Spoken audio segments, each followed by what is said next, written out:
All right, so hello and good morning, everyone. So happy Sunday to all of you. So I hope now that everyone is already here, or at least most of you are already here. So I would like to know, is my voice loud and clear? So everyone, can I see a thumbs up? Ayan, gusto ko lang malaman kung naririnig ako, no? Para alam natin if we need to adjust the volume. Okay. All right, thank you for that. So I noticed that when somebody enters the room, no, their audio is on. So please make sure that you mute yourselves, upon entering the room. No, ayan, kasi I have noticed while I was setting up that some of you upon entry to the Zoom meeting room, naka-open uh, yung inyong microphone. Okay, so somebody mentioned that it's a little bit muted. So let me just increase my volume. Okay, so how about now? Yeah, so mas malakas na po ba yung volume? All right, so thank you for that.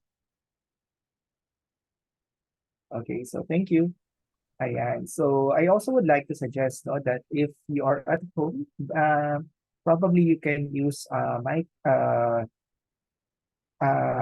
earphone, no? Yan, an earphone instead. Ayan, para mas malinis, no, yung tunog natin. All right, so let's begin, no? So for this module, no, so we discussed the carbohydrates, no, and then metabolism, and then pharmacognosy. All right, so the contents of the examination, if I recall it correctly, 1 to 30, 1 to 50. I know. 1 to, yeah, 1 to 30, yeah, 1 to 30, or 1 to 20, 1 to 25. Yeah, so 1/4 of the examination was carbohydrates, no, and carbohydrates and metabolism in biochemistry, but the other 75 points are from pharmacognosy. No? Ayan. All right, so let's begin. If you have any questions, do not hesitate to raise your hand. I will be opening the participants the box, no, on the side para nakikita ko kung sino yung nag-raise ng hand. All right? Ayan. So, number one, Manos, obtained from mana, which is Fraxinos Ornos, is letter A, trios, letter B, tetros, letter C, pentos, or letter C, hexos. Ayan. So, if you would recall, when we were discussing the epimers, no, ayan, and diastereomers of glucose, we actually mentioned, no, that among the diastereomers of glucose would be your mannose. No? So that would mean na if mannose is a diastereomer of glucose, the number of carbon atoms in mannose, no, is the same as the number of carbon atoms as in glucose. No? Therefore, mannose is also a letter D. No? Again, so it is a letter D, a hexose. Hold on.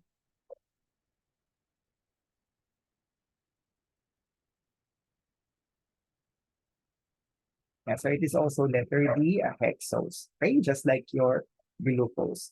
Ayan, so I just included there, no, the botanical origin of mannose, which is somewhat, no, related to pharmacognosy as well. All right, number two, which of the following statements is true about simple sugars? And so letter A, all simple sugars are dextrorotatory. Ayan, so is this true or false? Ayan, so remember na we mentioned that all sugars are D isomers, no? And all sugars are capital D isomers. And when you say capital D isomers, no, it's not necessarily the same as your positive or the small letter D isomers. No? Yan, kasi these two would refer to optical activity.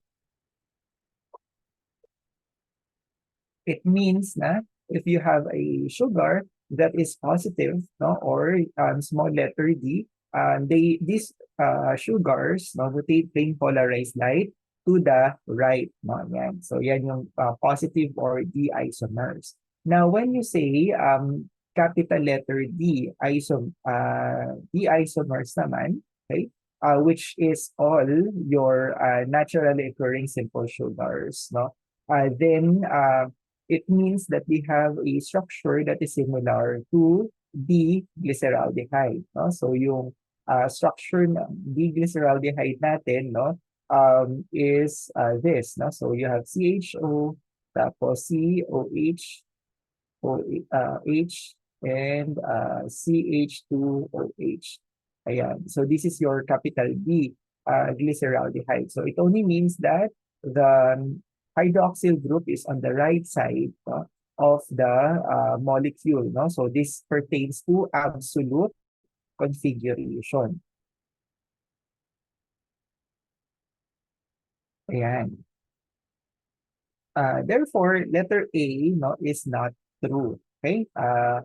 All, kasi may nakalagay siya na all, no? So there are certainly simple sugars that are dextrorotatory, but not all are dextrorotatory. But indeed, no, all the naturally occurring simple sugars are capital D isomers. All right? Let's move on to letter D, no, kasi related sila. They are exclusively L isomers, no? Take note that it's capital letter L isomers in natural state. So again, this is false, no? Kasi sugars, no, are capital D isomers. Yeah, so let's look at letter B. All right, so letter B in solution, they exist as a mixture of their alpha and beta anomers. Yeah, so for letter B, this is actually true. Okay, they exist in certain proportions as their alpha and beta anomers. No? Kasi remember, when we say anomers, these are conformations. No?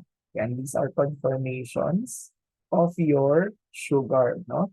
And when we say conformations, that would only mean that these are the way that the sugars are um,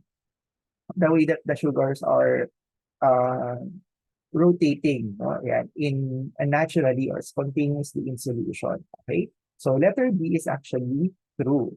Yan.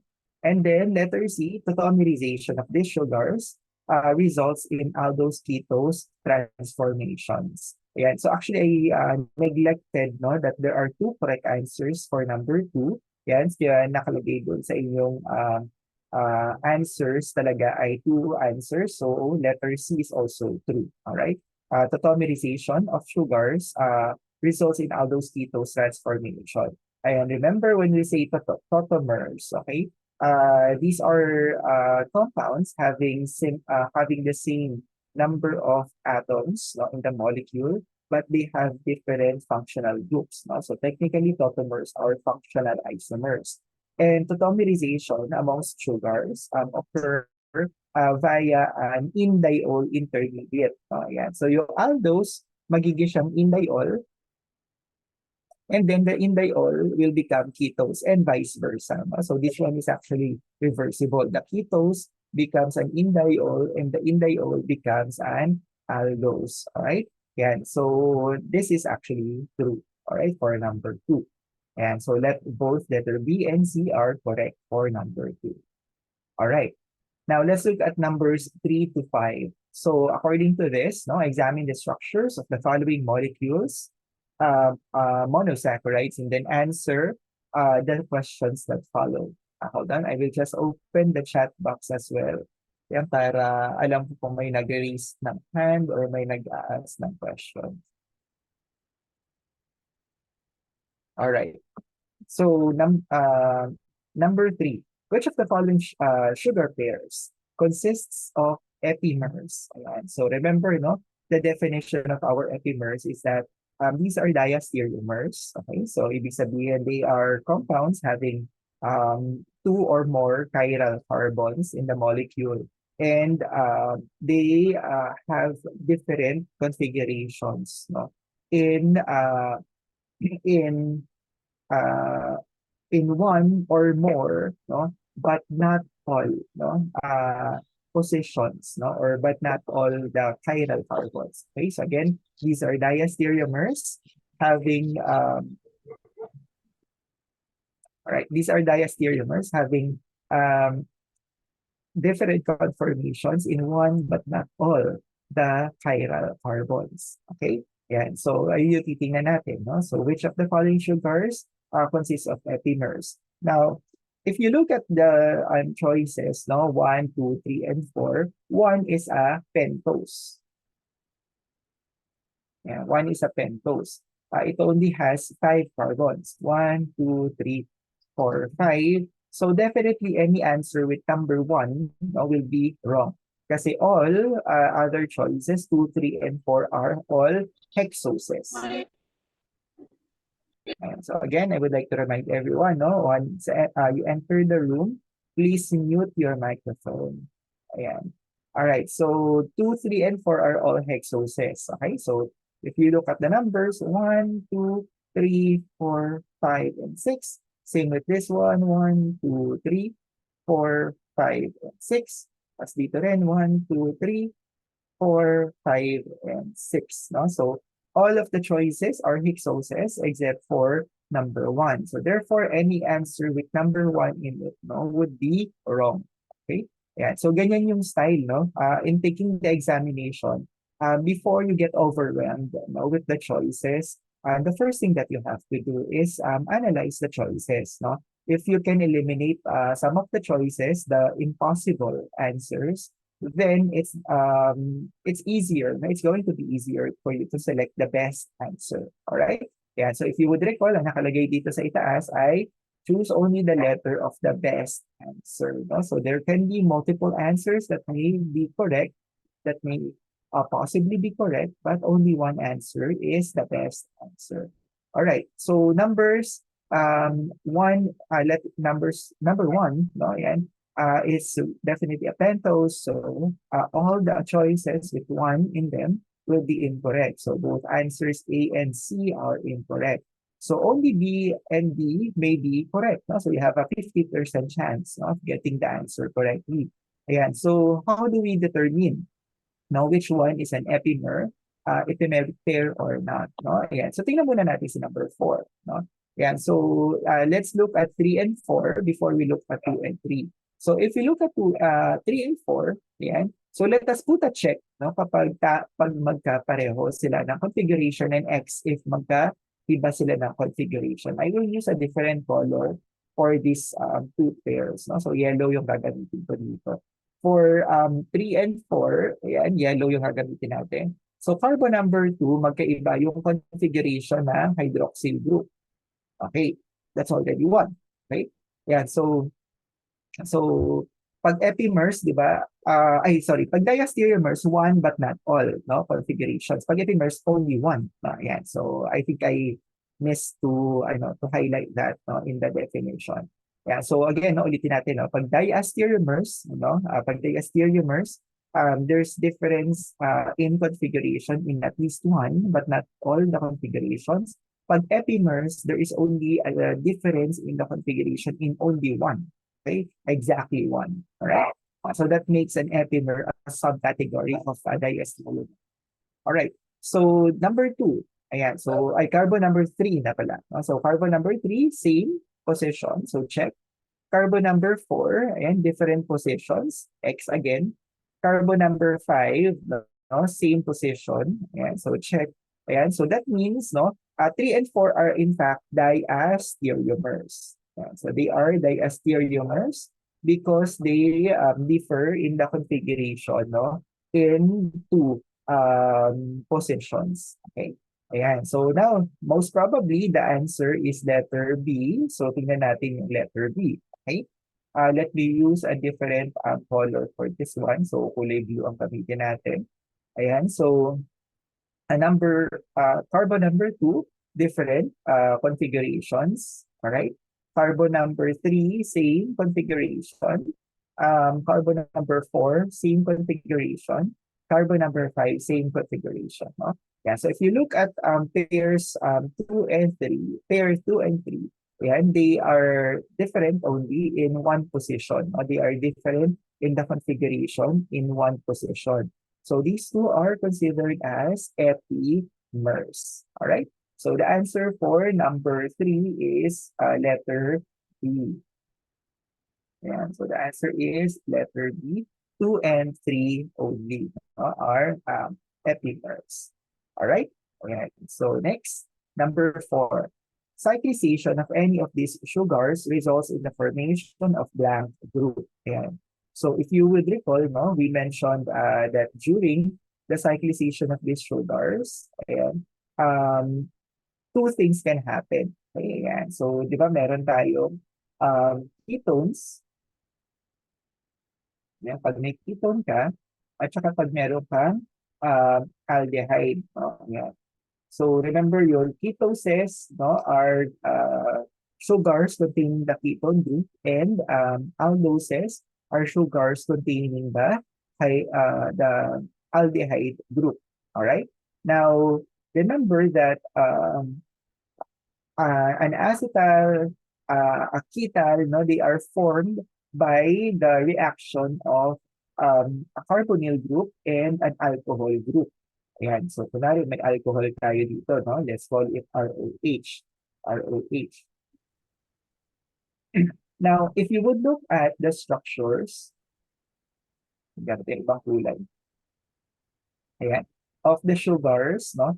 All of them are actually aldoses. Okay, so all of them are aldoses. They contain aldehydes. Okay? And Paano aldehydes kayo? Wait lang. can react with the alcohol group. Ayan. Particularly, oops, namali ako doon. Andi. Ayan, dapat ito. Ayan. Yung penultimate hydroxyl group. Ayan. So, dyan sila, no, nagre-react. So, remember that the penultimate hydroxyl group attacks the carbonyl carbon, okay, in a similar manner as the acetal or the ketal formation. Ayan. So, pag ganito yun. Okay? Ayan. So, what are exactly the products, no, Oh, of this sorry. reaction? All right? Ayan. So now we have here no, the ketone and the alcohol. Okay? So yung product nito would be like this.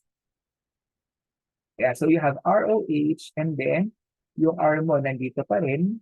Okay? And then you have OR over here. Yeah. So this is what you call a hemiketal. Okay?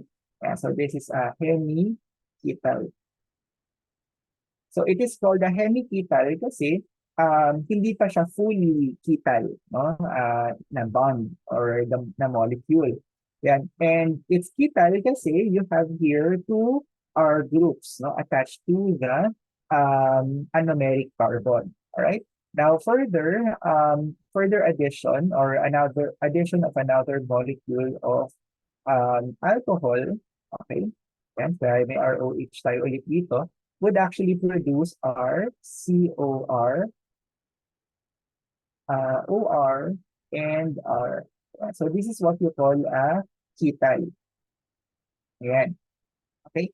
Ayan. So yan yung ketal. And again, no, the hemiketal and the ketal groups are only formed with ketones. No? Ayan. In other words, for ketoses only, no? And since the molecules no, that are shown in the diagram above no, are all aldoses, okay? Mali na agad yung hemiketal. Ayan. So tanggal na agad siya, no? Ayan. Now, an ald an aldol no is an aldehyde with an alcohol group no yeah so hindi rin yung ating sagot so the two possible answers can either be acetal or hemiacetal yan so ano ba yung acetal at ano ba yung hemiacetal yeah so addition of an alcohol to an aldehyde no initially produces your um, hemiacetal, no, which has this structure. Yan. So, ganito yung structure niya, no? Ay, sorry, H pala to dapat. Yan. Okay? So, this is your hemiacetal. Hemiacetal. Alright? So, it's hemiacetal, no? Because kalahati pa lang siya, may OH pa rin siya dito. Okay? Andito yung OR niya. And then, acetal kasi you have R and H instead of another R group over here. Okay? Kaya siya tinawag na acetal. Alright? Yeah, it is called hemi kasi kalahati pa lang, no? Yung may OR. Okay? Now, addition of another alcohol no? Yeah, would actually result in an acetal molecule. No? So, our COR, OR, and H. Okay? So this is what you call an acetal. Ayan. Now, in a sugar molecule, okay, pag nagsacyclize sila, they can only form up to here. Bilugan natin. They only form up to here. Yeah. Hemiacetal, no? Because of one reason, no? Kasi remember, only one alcohol group no, can attack the carbonyl carbon at this point. Okay?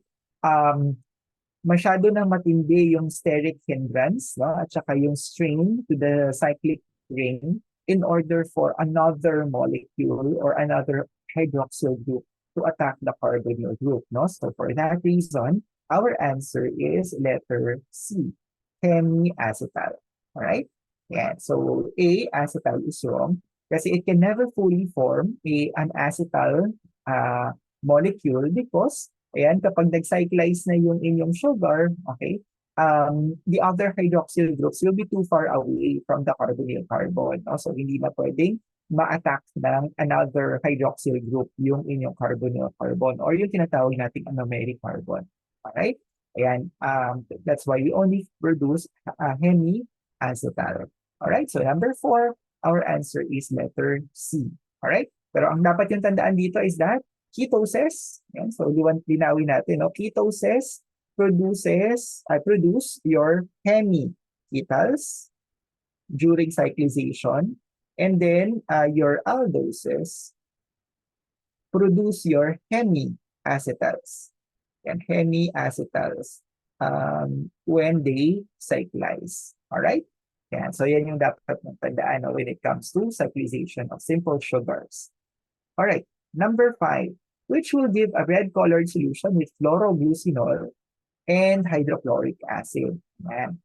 So remember, na we actually sort of, um, clarified, no? Ayan. So, na most of the sugars, most of your simple sugars will be dehydrated by hydrochloric acid for forming the furfural intermediate. Yan. So, furfural. All right? Intermediate. And then, the test, no? The color that the sugar will produce will only depend on the phenolic compound that is added to the molecule. All right? Ayan. So i-diagram natin, no, para mas madali. Ayan. So remember si Molish test. Ayan. Molish test utilizes alpha naphthol. All right? Ayan.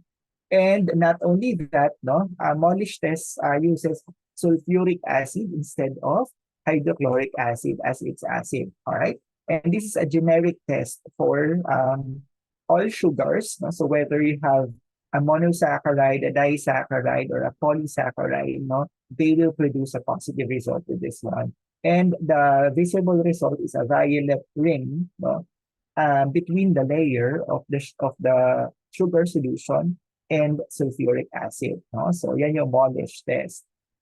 General test. Okay, so kung ito yung tinanong, kung alpha naphthol yung nakalagay dyan and sulfuric acid, then the answer will be all of these. Okay? Pero hindi yun yung tanong. No? So there's another one. We also have the Selivanov's test. Ayan, so Selivanov's test makes use of resorcinol. Ayan. Resorcinol and the acid used is hydrochloric acid.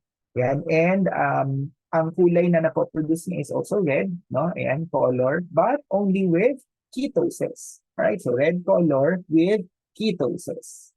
Ayan, so dapat may ketone group yung sugar. Alright?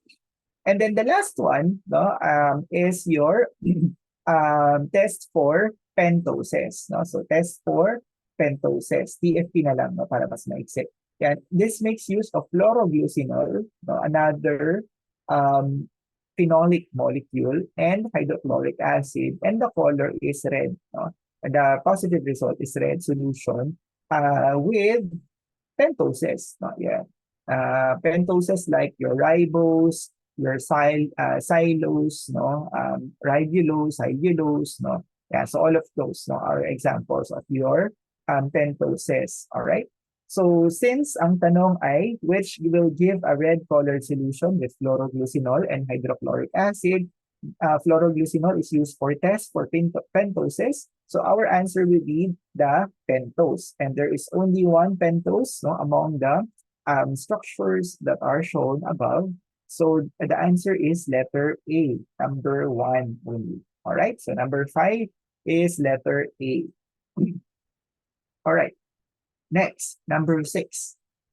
Yan. So invert sugar is the product of enzymatic or acidic hydrolysis of which disaccharide. All right. Ayan. So remember that invert sugar, no, is the product of the hydrolysis of sucrose, letter C. Ayan. So remember that invert sugar contains equal quantities or equimolar amounts of glucose and fructose. All right. Yeah. So it's not really a disaccharide. So it's not really a modified disaccharide, but it is a combination, no, of two simple sugars, no, which are produced, no, upon the hydrolysis of sucrose. So the answer is letter C. Ayan. Number 7, lactulose is a semi-synthetic sugar prepared by alkaline rearrangement of lactose, which are the hydrolytic products of lactulose. Yeah, so your lactulose is a modified form of your lactose. No? And lactose, as we all know, okay, lactose hydrolyzes to form galactose and glucose. Okay, yan yung dalawang products, no, ng inyong lactose hydrolysis. Alright? So during the rearrangement of lactose, no, into lactulose, it is the glucose that is converted, no, into fructose. Ayan. Kaya, hydrolysis of lactulose results in the production of 1 mole of galactose and 1 mole of fructose. No? So our answer is letter B. Okay? Yeah, 1 mole of fructose and 1 mole of galactose. All right? Yeah. So that is lactulose. And as we all know, lactulose, no, is a compound that is used for the treatment of PSE, no? Portal systemic encephalopathy, also known as hepatic, no? Encephalopathy, ayan, or HE. All right? Ayan, so it helps, no, in the treatment of biliary obstruction, no, which results from portal systemic encephalopathy or hepatic encephalopathy. And aside from that, your lactulose is a laxative. Yeah. Kasi lactulose is acted upon by bacteria, no, in your gut, no, to produce, no, acids that irritate the bowel. All right? Ayan. So number 8, which is a component of Felling's reagent. All right? So remember that Felling's reagent contains 3 components. No? So you have the oxidizing agent, which is your cupric sulfate. Ayan. And then you have your sequestering agent, which is your Rochelle salt. Rochelle yan, ayaw lang sumulat. Rochelle's salt. And you have the alkalinifying agent, which is sodium hydroxide. Ayan. So yan yung component ng ating Felling's reagent. So letter A, cupric acetate is not, no, because cupric acetate is a component of your Barfoed's reagent. No, Barfoed's reagent, which is a test to differentiate disaccharides from monosaccharides.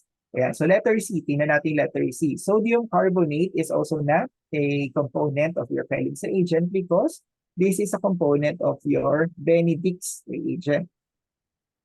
And so remember that Benedict's reagent is commonly used, no, for quantitative analysis of sugars, no, particularly in the urine. At least before it was used that way.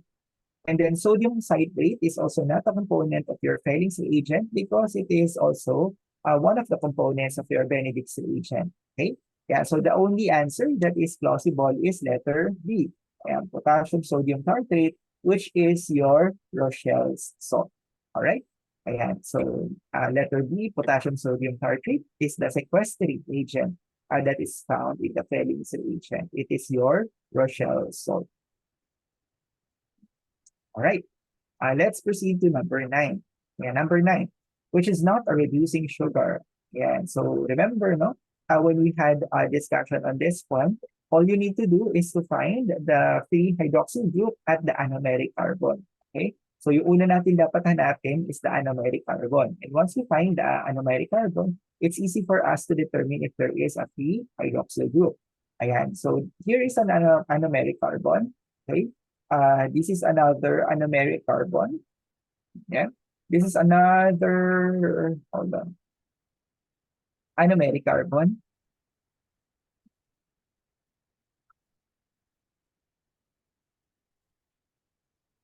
Ito pala. Ayan. Gawin natin. So that's the anomeric carbon. And then here is another anomeric carbon. Over here. Right. Yeah. Okay. Oops. Ayan. All right. So now that we have highlighted the anomeric carbons, and the next thing that we will do is identify the free hydroxyl group at the anomeric carbon. So here is the free hydroxyl group at that anomeric carbon. So this one is this is a reducing sugar. All right. Yeah, so reducing sugar, yung letter A, kasi it has a free hydroxyl group at the anomeric carbon. Next, Ayan. By the way, no, ibilugan din natin pala yung iba pang mga anomeric carbons. Yeah, so this is also another anomeric carbon. This is another anomeric carbon. Um, then this is another anomeric carbon. All right. Of course, letters A, B, and C are disaccharides. No? Kaya there are two anomeric carbons in the molecule.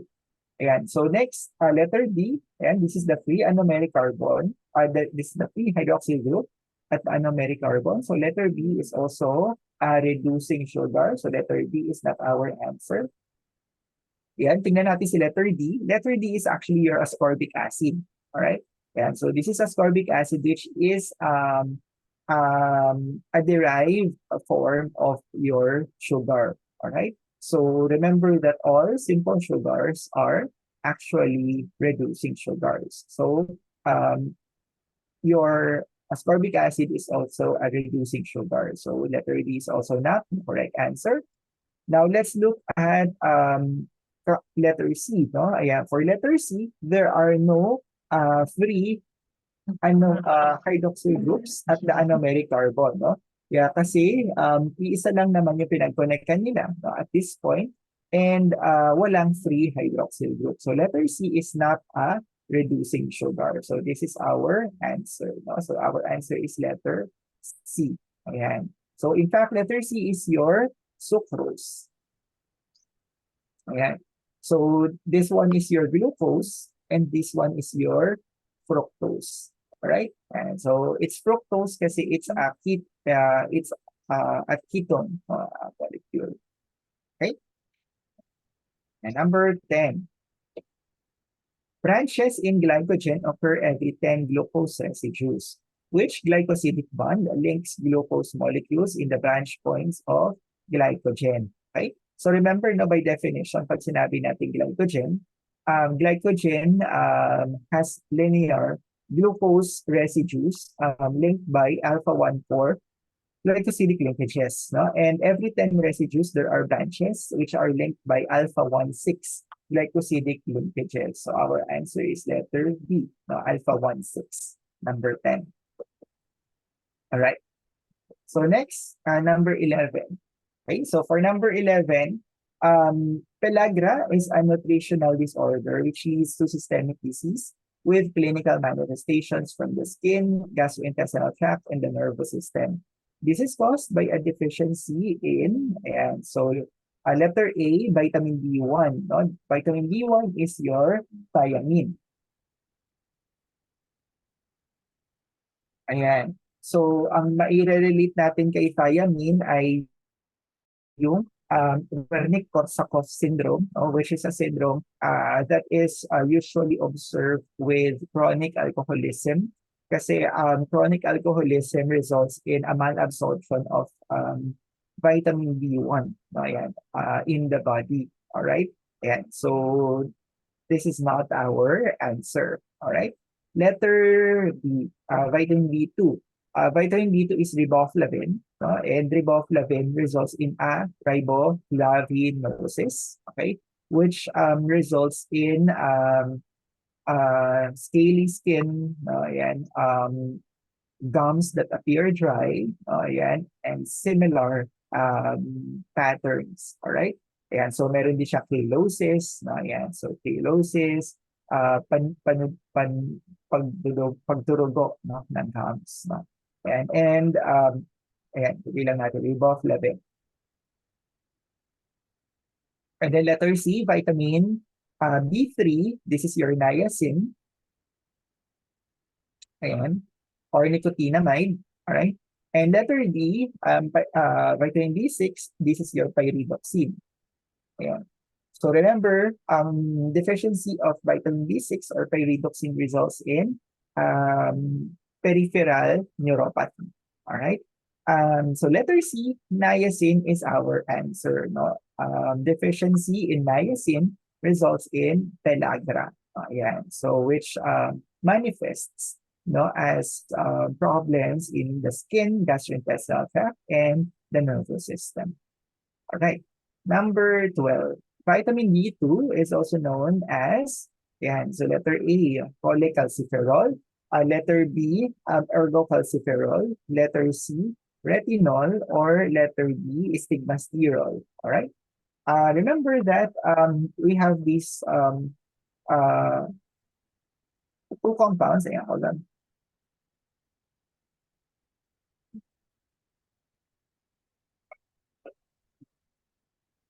Ayan, which are related to each other. Okay. And yung vitamin B2, no, that is actually your letter B, B. ergo calciferol. Okay? Vitamin D3 is your cholecalciferol. Um, your ergocalciferol comes from ergosterol, which is a steroid molecule that is obtained from the fungi. Okay, so next is number 13. A typical phenylketonuria results in a mild form of hyperphenylalanine. Yeah. It is caused by a deficiency in which enzyme? So letter A, alpha ketoacid decarboxylase.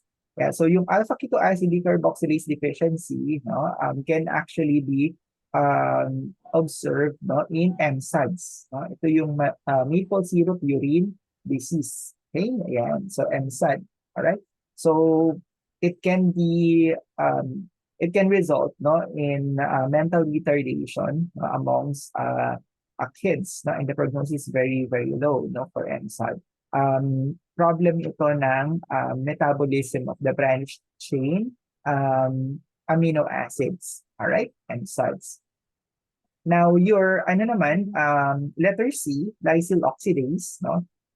Deficiency in lysyl oxidase, yan, tumalon lang tayo, no? Letter C, lysyl oxidase, deficiency in lysyl oxidase results in collagen malformation as well as in malformation of your elastin, no, which is a molecule, no, a fibrous molecule that is flexible, no, that can be found in the lungs, right?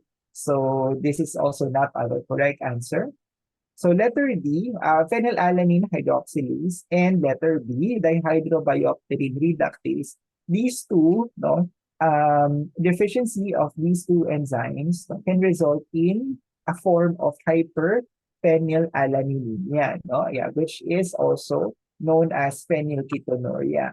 All right? Yan. Kaya yan lang yung dalawang possible options natin. Okay? Now, remember that lack of phenylalanine hydroxylase would result in the would result in the deficiency of tyrosine. All right? Kasi yung phenylalanine, yan, phenylalanine that we obtain from the diet needs your phenylalanine hydroxylase to be converted into tyrosine. All right? And tyrosine produces a lot of molecules including your catecholamines. No? Yan, so catecholamines.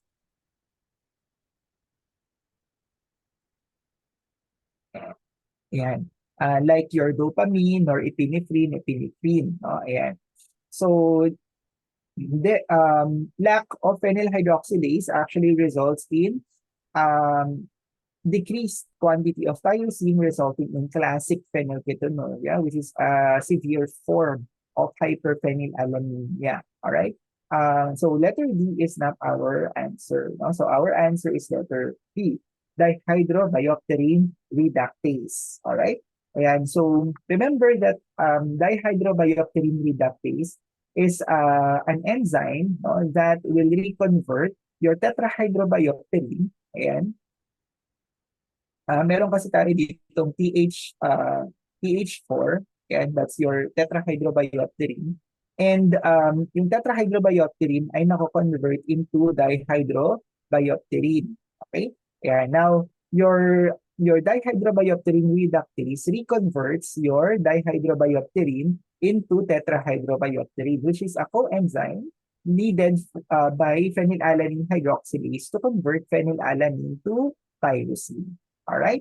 Ayan. So, ibig sabihin, no, kapag kulang tayo ng dihydrobiopterin reductase, this one, okay, hindi enough yung coenzyme, no, na sumasama kay phenylalanine hydroxylase. Okay? While, no, pwede pa rin maging active yung phenylalanine hydroxylase, phenylalanine hydroxylase is easily used up No? Yan. So, this results in a milder form of phenylketonuria. All right. So letter B is our answer. And so number 13, letter B. Number 14, which is not a catabolic reaction. All right. So remember, no, we have these two terminologies, catabolism and anabolism. So when you say catabolism, it is breaking down. Okay. And then pag sinabi natin anabolism, it is building up. Okay? And catabolic reactions involve the degradation of biopolymers or macromolecules into their monosaccharide units. No? And also, your catabolic reactions produce the intermediates that result in the production of energy or ATP. Whereas yung anabolism naman requires energy in order to produce larger molecules from smaller monomeric units. Alright? Yan. So, ang tinatanong dito ay sino ang hindi catabolic reaction. So, ibig sabihin, sino yung hindi degradation reaction. So, let's begin with the obvious one. Lipolysis and proteolysis. Alright? These two are not considered as anabolic reactions kasi lysis sila. Alright? Lysis. So, ibig sabihin, they are catabolic reactions. Alright, lysis. Ayan, now, naiwan na lang sa atin dalawang genesis. Okay, ayan. So, remember, no, by the name itself, no, madaling yung sagutan, no, yung question number 14. Gluconeogenesis is it is the reaction that leads to the formation of glucose, no? Ayan. So, these are alternative pathways for the production of glucose. And gluconeogenesis is considered as a catabolic reaction, no? Kasi it produces no energy in the process. Ayan. So letter A is also not correct. So the only answer that we have is glycogenesis. All right? Ayan. So glycogenesis is the formation of glycogen from monomeric units, which are your glucose molecules. All right? And number 15. In the urea cycle, argininosuccinate synthetase enzyme reacts on which substrate? Ayan.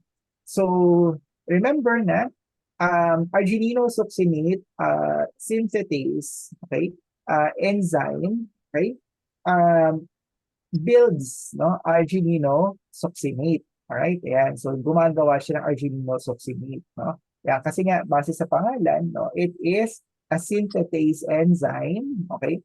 So, ibig sabihin ng synthetase enzyme, it is an enzyme that produces no, the molecule argininosuccinate. Okay?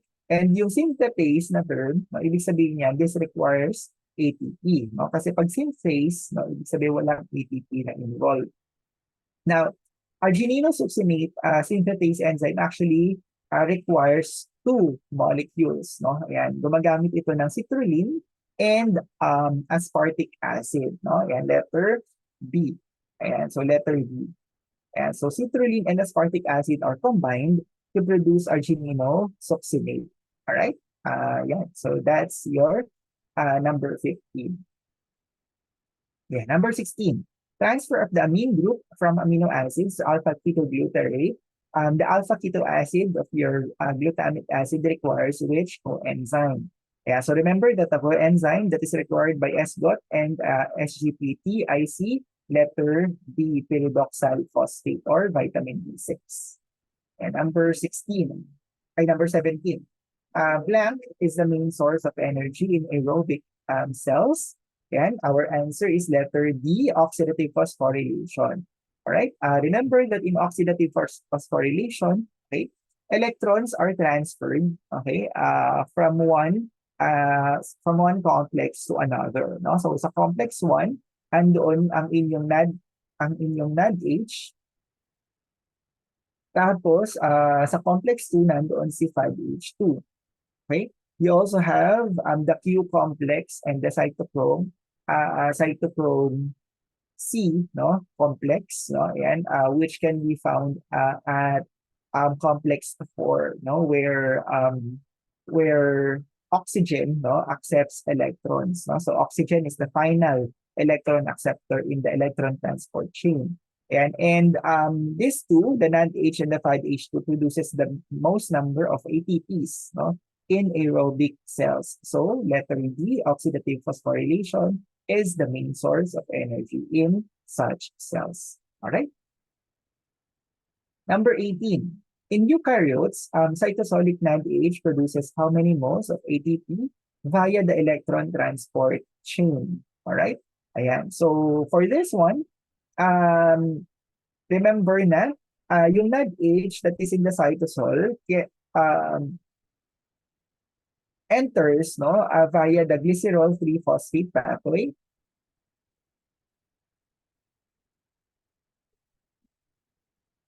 And to produce only 2 ATPs. No? Ayan. So letter A, 2 ATPs. Number 19. In anaerobic glycolysis, the NADH produced is utilized in the conversion of pyruvate to which of the following molecules? All right. Remember that NADH, no, NADH is the reduced equivalent of NAD+. Okay, and unfortunately, in anaerobic glycolysis, NADH cannot enter oxidative phosphorylation. Okay, hindi siya makaka-involve, no, in the electron transport chain because exodative phosphorylation is an aerobic process. Okay, it requires oxygen. So instead, the NADH, no, the NADH is utilized, no, as a reducing compound, no, for pyruvate for it to be converted into letter B, lactate. Ayan, so lactate. Ayan, all right. So NADH is consumed, ayan, in the conversion of pyruvate into lactate, no, in anaerobic glycolysis. All right. So next number 20. Pyruvate decarboxylation from aerobic glycolysis produces a blank number of moles of ATP per mole of glucose. And so for this one, okay, remember na yung pyruvate, okay, produces one NADH, okay, and in the link reaction. The link reaction, or also known as pyruvate oxidation or pyruvate decarboxylation. This reaction connects the glycolytic pathway to the Krebs cycle. All right. And now, in the process of decarboxylation ng inyong pyruvate produces 1 mole of NADH. And so remember that pyruvate produces 1 mole of NADH. However, one pyruvate molecule is produced by 1/2 glucose. No? Ayan. Or baliktarin natin para hindi nakakagulo, 1 mole of glucose produces 2 moles of pyruvate. All right? Therefore, we multiply this by 2. There are 2 moles of NADH produced per mole of glucose. Okay? Now, remember that in the mitochondrion, 1 mole of NADH is equivalent to 3 ATPs. Okay?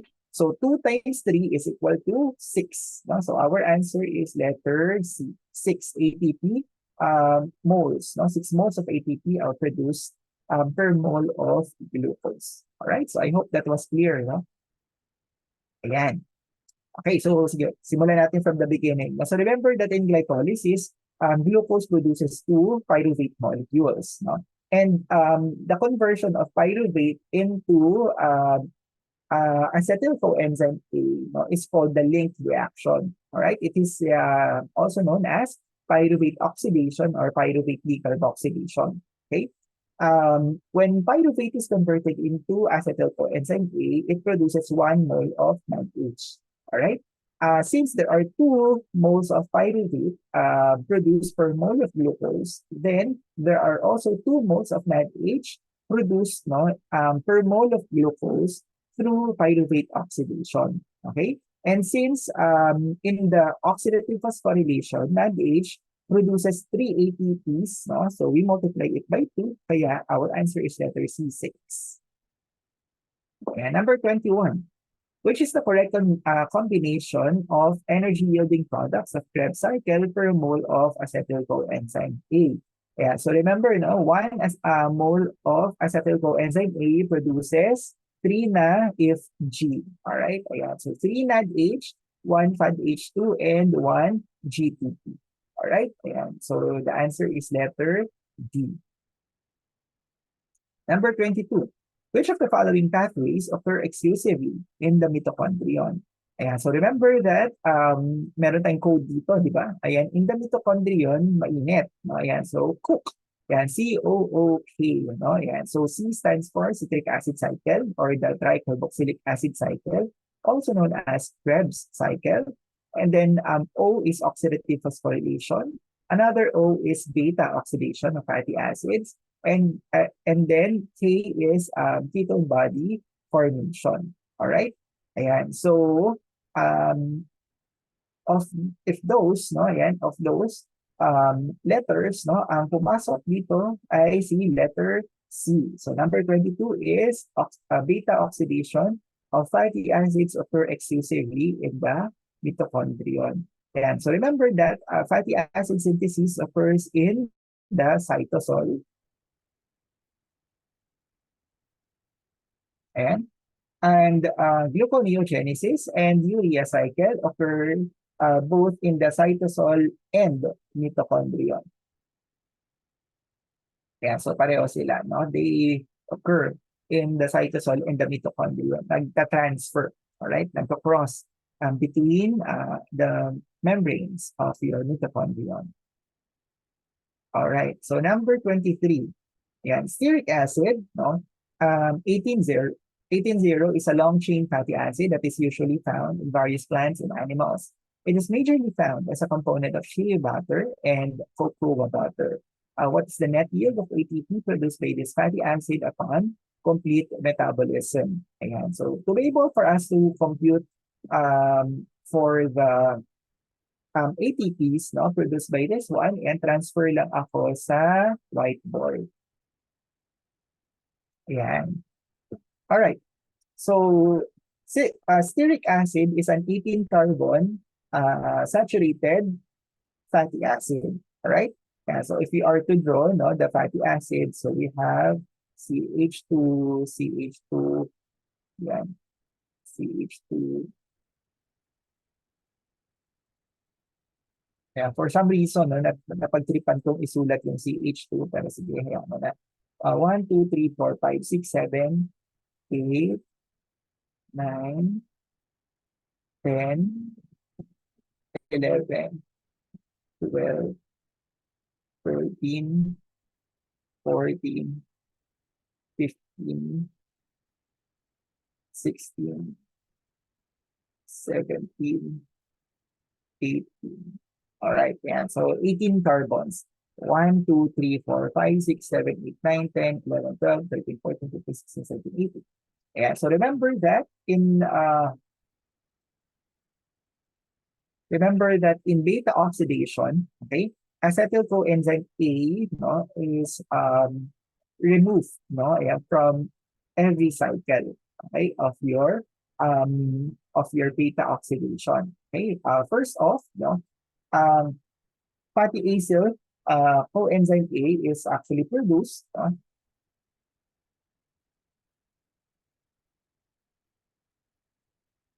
Sa palitan muna natin to. So fatty acyl coenzyme A, no, ayan, is produced.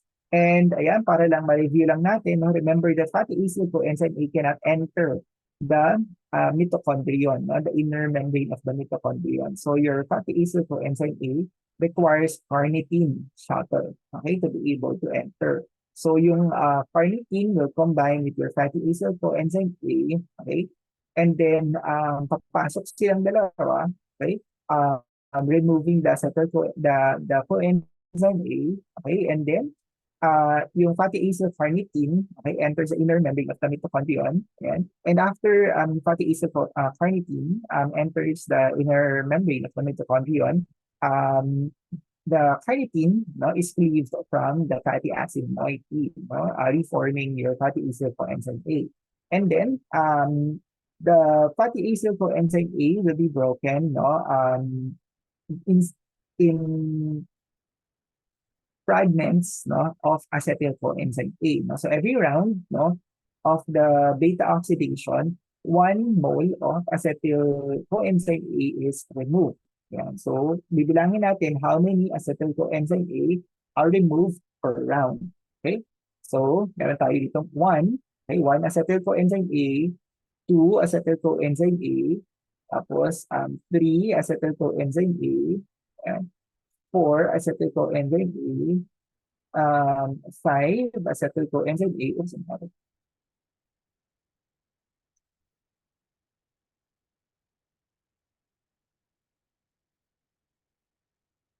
Yeah, 5, 6, 7, 8, and lastly, may naiwan na isa, so 9. No? Yeah, so there are 9 acetyl coenzyme A. Ayan, okay? Produced, no, in the molecule. It is obvious kasi, remember that the number of acetyl coenzyme A, no, is simply, no, number of acetyl coenzyme A produced by a molecule is simply N over 2. Ibig sabihin kung ilan yung number um, of carbon atoms in the fatty acid, we divide it by 2. So that will give you the number of acetyl coenzyme A that are produced. Okay? Now, for every round, no, yeah, for every round of acetyl coenzyme A, meron na po-produce na 1 NADH and 1 5H2. Alright? Ayan. Now, let us count the number of rounds, no? Ayan, ng beta oxidation. Okay, so to count the number of rounds, ito lang basically bibilangin natin, no? So 1, yan. Tapos ito ay 2, third round, fourth round, fifth round, sixth round, seventh round, and eighth rounds. Ayan. So there are 8 rounds, no, of beta oxidation. Okay? So there are 8 moles of NADH and 8 moles of 5H2. Okay? Ayan.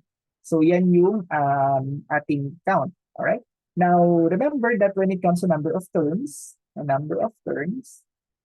for even numbered fatty acids, it's simply N over 2 minus 1. Alright? So, ibig sabihin, no, meron tayong 18 carbons divided by 2 minus 1. Okay, so 9 minus 1 is equal to 8. Okay, yeah, so dyan ang galing yun. Alright? Now, let us determine the number of ATPs generated by each of these molecules. Alright? For acetyl coenzyme A, remember, it's equivalent to 12 ATPs. Yeah? So, 9 times 12 is 918, 108. No? So, 108 ATPs. And then for NADH, it's equivalent to 3 ATPs. So, 8, 16, 24. So, 24 ATPs. And then for 5H2, to multiply this by 2 ATPs. So, this is 16 ATP. All right? So, we get the total number. So, 8, 9, 10, 11, 12, 8, 10, 15. Yeah, 1, 2, 3, 4, 5. 1, 2, 3, 4. Yeah, that was 1. So, 148 ATPs, no, are generated, no, by 1 mole of stearic acid. However, remember that upon the during the start, no, of beta oxidation, upon the activation of the fatty acid, no, into fatty acyl coenzyme A, 1 ATP is actually consumed. Yeah, so gumagamit siya ng ATP, which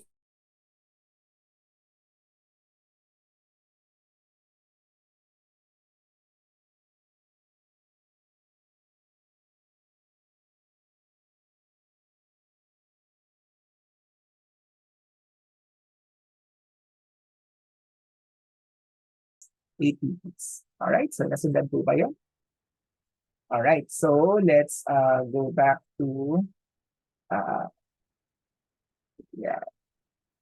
Alright, so our answer is letter C. 146 ATP molecules are produced from 1 mole of your stearic acid. Alright? So that is number 23. All right, so for number 24, ayan, digestion of fats generates blank energy of energy per gram. Yeah, so remember no na carbohydrates only produce 4 kilocalories of energy per gram of the molecule while fats produce 9 kilocalories of energy per gram, right? And so if you would recall, no, we somehow compared no, yung number of ATPs produced by 1 mole of glucose and by 1 mole of fatty acid. No? So mas malaki yung napoproduce na ATPs ng fatty acid as compared to glucose. Alright? Oh, I'm spelling nito. And so, propionyl,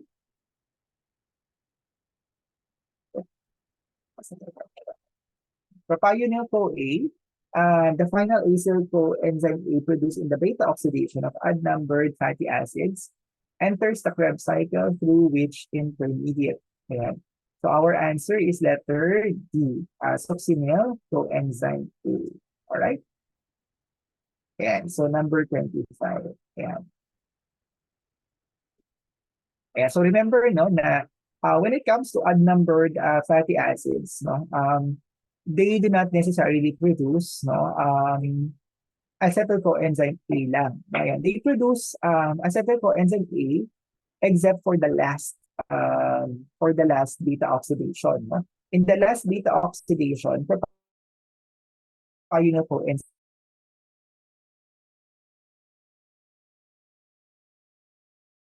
your succinyl coenzyme A mole of as opposed doon sa kaya ma-produce ng isang acetyl coenzyme A, which is 3 NADH, 1 5H2, and 1 GTP. Mas konti yung napoproduce ng propionyl CoA. Alright, kaya for odd-numbered fatty acids, no, the number of ATPs produced is actually much lower. Okay. Alright, so we are down, or completed with the biochem part. Okay, so now we move on to the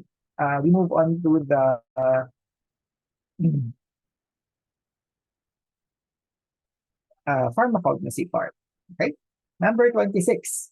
For number 26, blank is a method of evaluation which is most appropriate for potent pharmacologically active drugs. No? So our answer is letter A, biological method. All right. Yeah. So remember that biological method is also known as pharmacological method of analysis or bioassay. Right. It is most often used for potent pharmacologically active drugs. Microscopic method is more commonly used for examination of powdered drugs and other unorganized drugs. All right? Pag sinabi natin unorganized drugs, these are your exudates, no, latex, no, powdered drugs, no, those whose origin we actually cannot ascertain no, by just merely looking. Okay? Letter C, or organoleptic method. Organoleptic method means evaluation, the use of senses. Ayan. And of course, we cannot evaluate the potency or the activity of the drugs by just mere looking, no, or by hearing the sound, or by smelling, no, or touching the drug. All right. Letter D, physical method. It is used only for drugs, no, that are consists of only one active constituent, no, or one constituent. No, mahirap kasi ma-determine ng mga physical properties of drugs, no, kapag marami siyang components. However, physical method is the preferred method for examination of your volatile oils, no, yan, which contain various chemical compounds as well. Alright? Yan. So, yun lang yung parang medyo kakaiba. Number 27. Which of the following is not a unique characteristic of secondary metabolites? Ayan. So, for this one, actually, medyo namali ako ng pag-type ng question. No? Ang dapat na tanong ko dyan ay which of the following is a unique characteristic of secondary metabolites? Okay? Dahil dyan, no, yan, the answer can be A, B, and C. Ayan. So lahat ng yan, no, are not unique characteristics of secondary metabolites. Okay? Nabaliktad ko siya. And dapat ang tanong dyan ay which of the following is a unique characteristic of secondary metabolites, or which is not a unique characteristic of primary metabolites. Okay? Ayan. So nabaliktad tayo. So the answer can be any of the following, A, B, or C. And so number 27, abundant and ubiquitous in nature. This is a property or a characteristic of your primary metabolites. Letter B, necessary for growth, development, and reproduction. Also a property of your secondary metabolites. Primary metabolites. And then polymeric. No, this cannot be a characteristic of your secondary metabolites. Some are polymeric, but not all are polymeric. For primary metabolites, no, most are polymeric, but not all. Ayan. Number 28. Bawang is a common culinary ingredient and is shown to help lower blood cholesterol levels. It belongs to letter B, no? Family Amatrylidaceae. All right? Ayan. Number 29. Which of the following is a pair of old and new family names? Yan. So letter A, Apidae, Apiaceae. No? Yan. Remember, Apidae, no, is actually a family of bees. No? Yan. So Apis mellifera. No? Yan. So Apiaceae naman, this is your Umbelliferae. Alright? So letter A is wrong. Next, letter C, Graminae and Ericaceae. Okay? Both are technically monocots. Okay? But Graminae ay grass, no? So the new name of Graminae is Poaceae, and your Ericaceae is Palmae, no? The palm family. So letter C is also wrong. Next, letter D, Gutiferae. No? Gutiferae is your Clusiaceae. It is not your Fabaceae, no? Kasi si Fabaceae is Leguminosae, no? The legume family. So our answer is letter B. Okay, Cruciferae, Brassicaceae. Number 30. The biosynthetic precursor of fatty acids. Ang galing natin yung space dito. Ayan. Number 30. The biosynthetic precursor of fatty acids originates from glycolysis via the blank of pyruvic acid. And so our answer is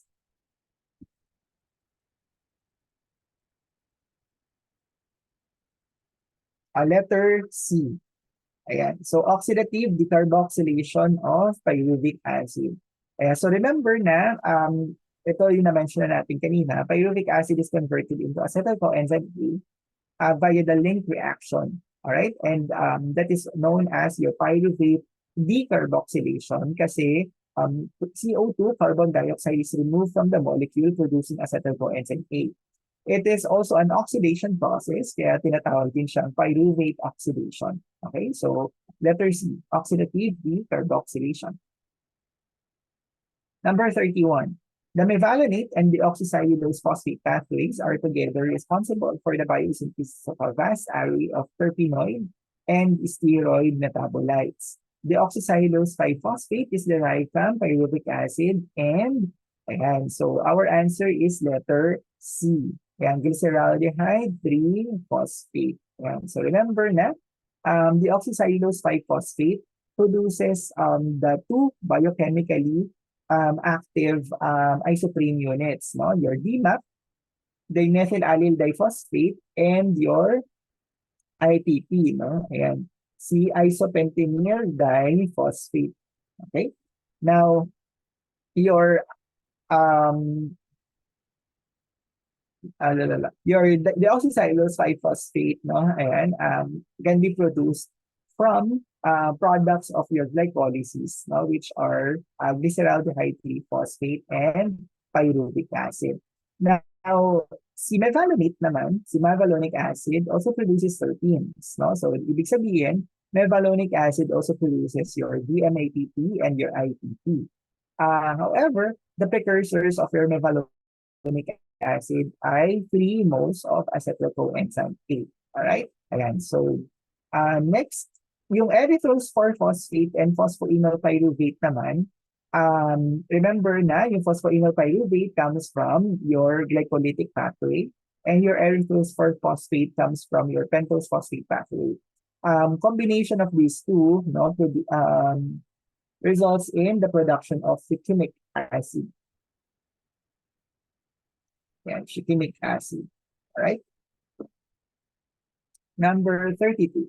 Plant amino acids such as phenylalanine and biosine are derived from which biosynthetic pathway?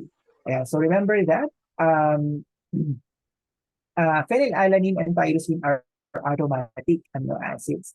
And aromatic molecules are produced from the shikimic acid pathway. So our answer is letter B, shikimic pathway. All right. Number 33. Dextrose is more commonly known as letter D, glucose. And levulose is also known as letter C, fructose. No? But since dextrose is asked, no, our answer is letter D, glucose. And number 34. Urine. Excuse me. Again, excuse me po. And number 34. Urine and blood levels of rich sugar indicates intestinal absorption and helps diagnose difficulty in digesting food. Ayan, so remember that this is your wood sugar, letter D, xylose.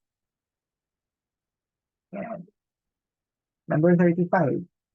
Black is used as a diagnostic aid for the glomerular filtration for determining renal function because it is excreted and metabolized from the kidney after parenteral administration. So this one is letter C, mannitol, a sugar, alcohol. All right, number 36. Mucic acid produced by oxidation with nitric acid provides an indication of the presence of rich sugar. Yeah, remember that mucic acid is also known as galactaric acid. Okay, and so it is letter B, galactose. Yeah, mucic acid is a or an, and letter A, aldaric acid. Yeah, so remember when you say aldaric acid, no, both the alcohol group, the terminal alcohol group, and the aldehyde group are oxidized into carboxylic acid. Kaya nga yung ating galactose ay nako-convert into galactaric acid. Galactaric acid being the oxidized galactaric. Galactaric acid, the oxidized form of galactose. Both the aldehyde group and the alcohol group are oxidized. Pag sinabi nating aldonic acid, it is only the aldehyde group, no, that is oxidized. And pag sinabi natin uronic acid, only the terminal alcohol group is oxidized, okay, into carboxylic acid.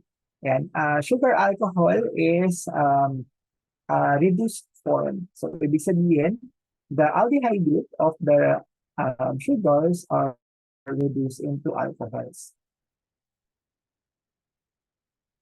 Yes. Yeah, number 38. The linear, more soluble component of the starch is letter C, amylose. Yeah, amylose, right? And amylopectin is the branch.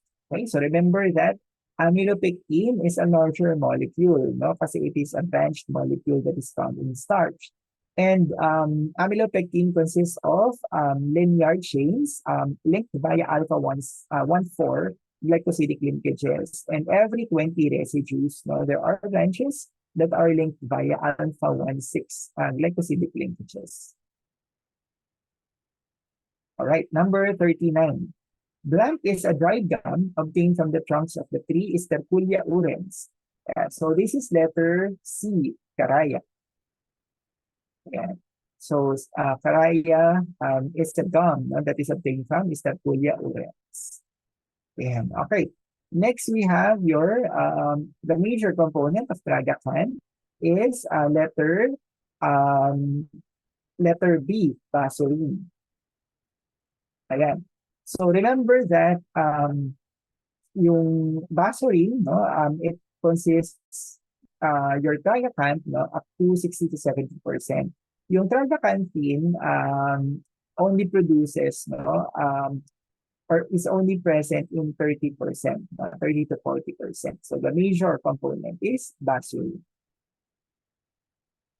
Ayan. And number 41, a grade of tragacanth that appears tear-like is called letter C, tragacanth sorts. Ayan. Flake gum and ribbon gum are the highest form or the highest grade of tragacanth, while vermiform tragacanth appears cork-like or corkscrew-like. Number 42. The following are mucilages obtained or derived from seaweeds of or brown or red algae, except. Ayan. So, arginic acid comes from brown algae. Carrageenan also comes from brown or red algae. Um, Japanese isinglass or agar also comes from algae. Okay? So, the only answer is letter C. No? Guaran or guargam, okay, comes from Siamopsis tetragonolobus, okay, which is a seed. Okay. Number 43. A type of carrageenan that forms remarkably elastic or compliant gel is letter A, iota carrageenan. The kappa carrageenan produces brittle gel, and both iota and kappa are gelling carrageenan variants. However, the lambda carrageenan is non-gelling. All right. Number 44. Psyllium contains the husk of which seed? Ayan. Calabar bean, also known as the ordeal bean, is your Physostigma venenosum. Ayan. It contains stigmasterol and physostigmine, a cholinergic compound. Okay? It is not the correct answer. Locust bean is also not your psyllium. Okay? Soybean is the source of the stigmasterol as well. Okay, it is your glycine max or glycine soya. So our answer is letter C, plantago seed, also known as plantain seed, right? Or psyllium. And as we all know, psyllium is used as a cathartic, or a bulk laxative. Number 45. Blank is a high molecular weight microbial gum prepared by the action of Xanthomonas campestris on suitable carbohydrates. Again, so the key here is the term Xanthomonas, xanthan gum, letter D. Ayan. Number 46. A fatty acid with a shorthand notation of 182912 C, 1829C, 12C is your letter A, linoleic acid. And gamma, linolenic acid, is your 183, 6C, 9C, 12C. Okay? And oleic acid is your 181, 9C. And then palmitic acid is 16-0. So it is a saturated fatty acid. Which of the following is an essential fatty acid? Ayan. So the essential fatty acid here is your, remember na, our body cannot produce double bonds beyond carbon number 9. All right? So anything that contains double bonds beyond carbon 9, they are considered to be essential fatty acids. Ayan. So among these, only letter B, gamma, linolenic acid, contains additional double bonds, right? Beyond carbon 9. And number 48, blank are glyceryl esters of long-chain fatty acids. Ayan, so remember, this is basically the definition of letter B, fats and fixed oils. They are triglycerides of long-chain fatty acids. And number 49, cod liver oil is an animal fat which is liquid at room temperature because it contains high amounts of unsaturated fatty acids. Which test is most appropriate to evaluate the characteristic or this characteristic of cod liver oil? Now, remember that the degree of unsaturation can be determined via letter C, the iodine value. That's why, we know that cod liver oil is a drying oil, no? Kasi it has an iodine value that is very high, no? It contains a lot of unsaturated fatty acids, or what we call the PUFAs. And among these polyunsaturated fatty acids are your DHA, no? Teka, talon. You have your ito na pala siya, PFAS.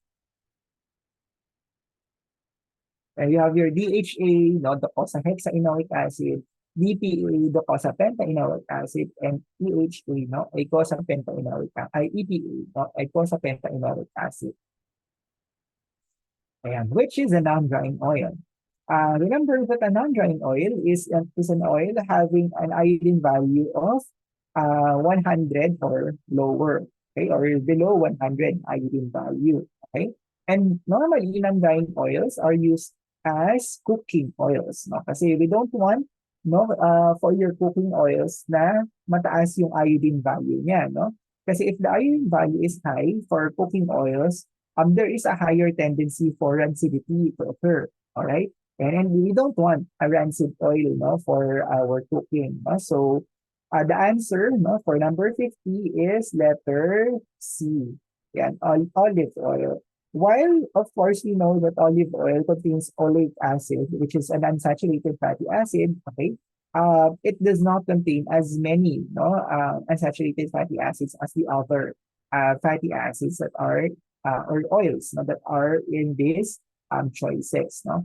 Cottonseed oil and sesame oil are semi-drying oils. No? So they have iodine values between 100 and 120. And then yung linseed oil has an iodine value greater than 120.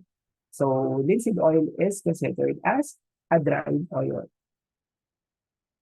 Number 51. Coetzdorfer number is also commonly known as letter D, saponification value. Yeah, so remember that saponification value is the number of milligrams of potassium hydroxide required to neutralize the free fatty acids and saponify the esters in 1 gram of the oil. No? Ayan. So the saponification value is usually related to the molecular weight of the fatty acids that are present in the oil. Number 52. Rapeseed oil generally contains high levels of which toxic substance? Yeah, so letter A, erucic acid.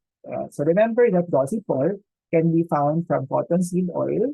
Letter C, ricin, can be found from castor oil.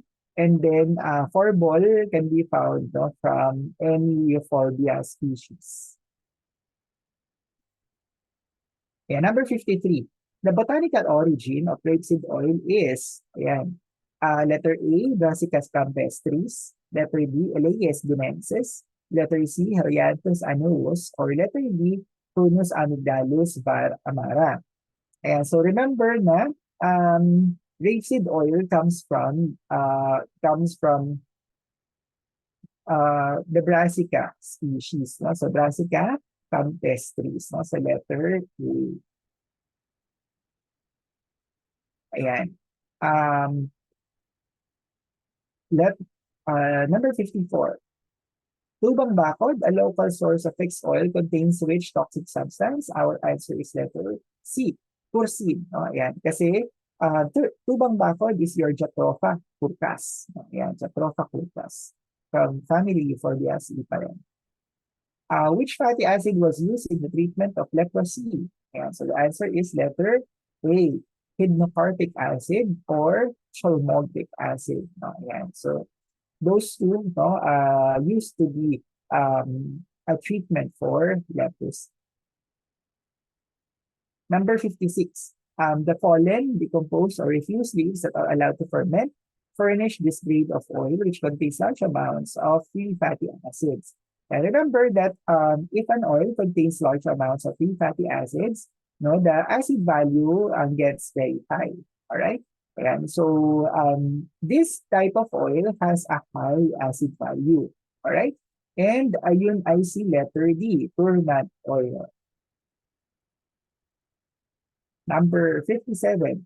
Simonsia chinensis is the botanical origin of witch wax, used as a substitute for spermaceti in pharmaceutical ointments. So our answer is letter D, jojoba oil.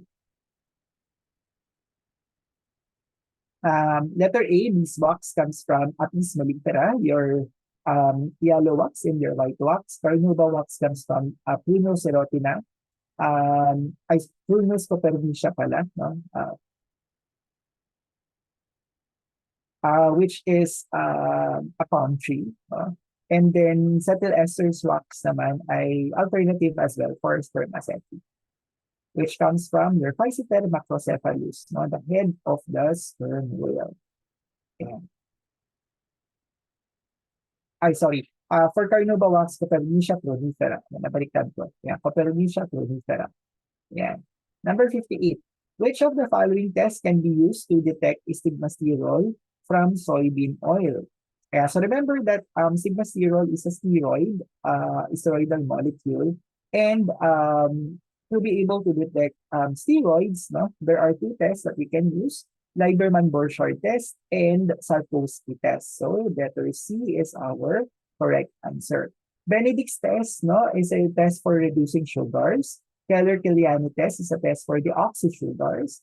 Silivanov's test is a test for ketosis. Number 59. Volatile oils from delicate plant parts such as petals of Jasminum or Yasminum sambac or Yasminum sp are most correctly obtained by letter B, enfleurage. Yeah, so the key here is delicate plant parts. Yeah, so for extracting oils from delicate plant parts, we use enfleurage method. Number 60, enzymatic hydrolysis is a common extraction method for which chemical classification of volatile oils. And so remember that enzymatic hydrolysis can be used for extraction of glycoside volatile oils. Right? Like, remember, no, yung ating code na gagamitin dito is IMAs. Okay? Ayan. Isocyanate glycoside, myrcene. Alcohol cyanogenic glycosides, MLC. Right?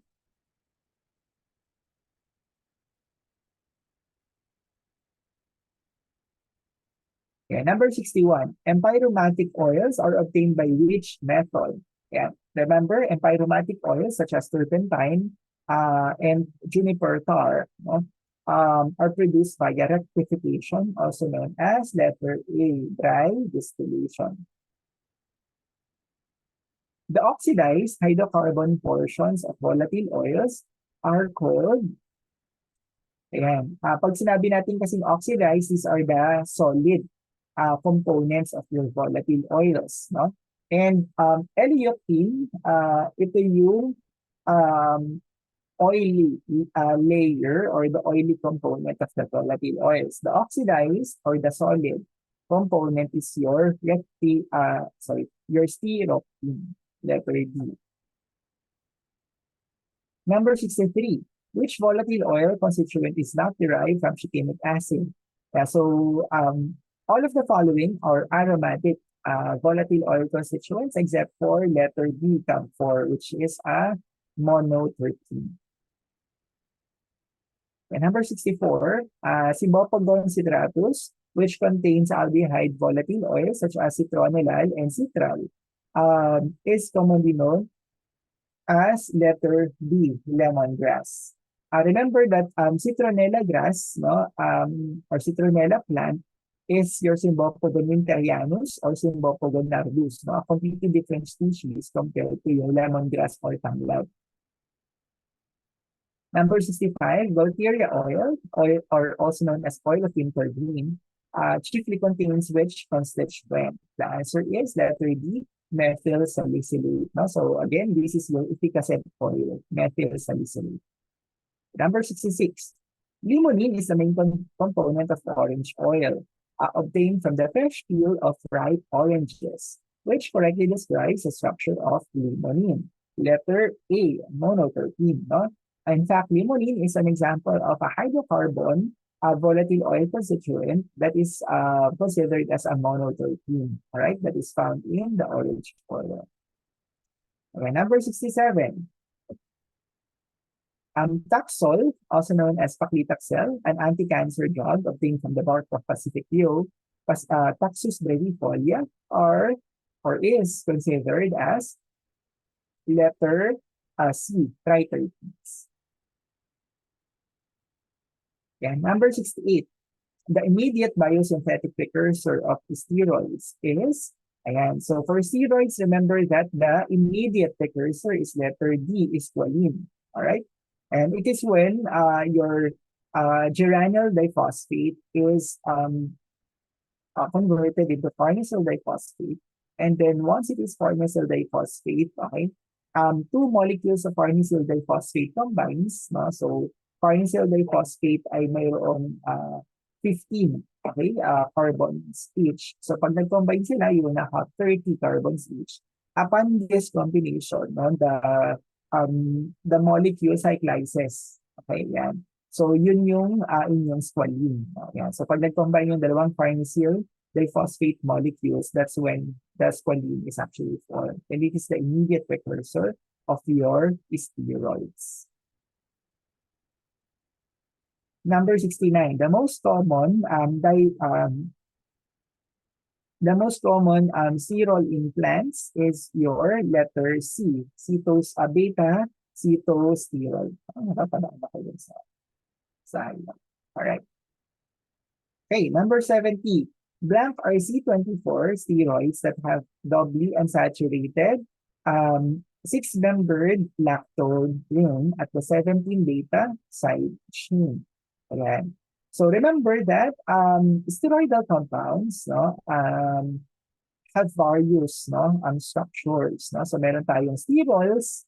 Pag sinabi natin sterols, they have the cyclopentanoperhydrophenanthrene or the CPTP structure. And so this is your CPTPP, tatlong P. Yan. Cyclopentanoperhydrophenanthrene structure. And usually, sterols have hydroxyl groups over here. Again, sterols yon. Okay? Now, they are based upon, no, the hydrocarbon na steroid molecule, no? For example, cholesterol, no? Estrane, pregnane, all of which have aliphatic side chains at carbon number 17. No? Ito yung tinatawag natin na 17 beta. Okay? The side chain for sterols, no, ay aliphatic side chain. Now, meron tayong tinatawag na steroidal saponins. No? So, pag steroidal saponins, ayan, ang nakalagay dito ay spiroketal, no? Spiroketal side chain. Ayan. Ayan. Steroidal saponin naman yon. Alright? Kapag nakakonect dyan ay 5-membered lactone ring, yun yung inyong cardiac glycosides or cardenolides. Ayan. So, cardiac glycosides can be either cardiac glycosides can either be cardenolides or bufadienolides. So, kapag C5 sorry, not C5. Pag 5-membered lactone ring, okay, so that's cardenolide. Pag 6-membered lactone ring, yun ay bufadienolide. So letter B. Alright? Yung bile acids, no, they contain carboxylic acid, no, at C17 of the cyclopentanoperhydrophenate. Ayan, number 71. Which steroid contains a spiroketal side chain? Letter A, cholesterol is a sterol. Okay? And then letter B, cholic acid is a bile acid. Letter D, digitoxygenine is cardiac glycoside, no? Or is a cardiac aglycone, not glycoside. It's a cardiac aglycone. It's a cardenolide. Okay? Diosgenin is the aglycone of diosine, which is steroidal saponin glycoside. So our answer is letter C, diosgenin. Kasi remember, steroidal saponins have the spiroketal side chain. Number 72. Lanoxin tablet is used to treat heart failure. It contains the cardiac glycoside digoxin. The botanical origin of this glycoside is letter C, Digitalis lanata. And remember that letter D, Eugenia maritima, no, this is your still, no, or sila, okay, which contains cardiac glycoside, silaren, okay, which is used as an expectorant instead of a cardiac glycoside. Number 73, the non-sugar unit of digoxin or digoxin is your deoxygenin, letter A. Ayan. Remember, no, pag may genin, no, aglycone, no. Number 74, which describes the glycosides from just Corea species. Letter A, they are triterpenoids. Yeah, so remember that steroids are triterpenoids. And since Diosphorea species contain diosine, okay, diosine. Diosine is the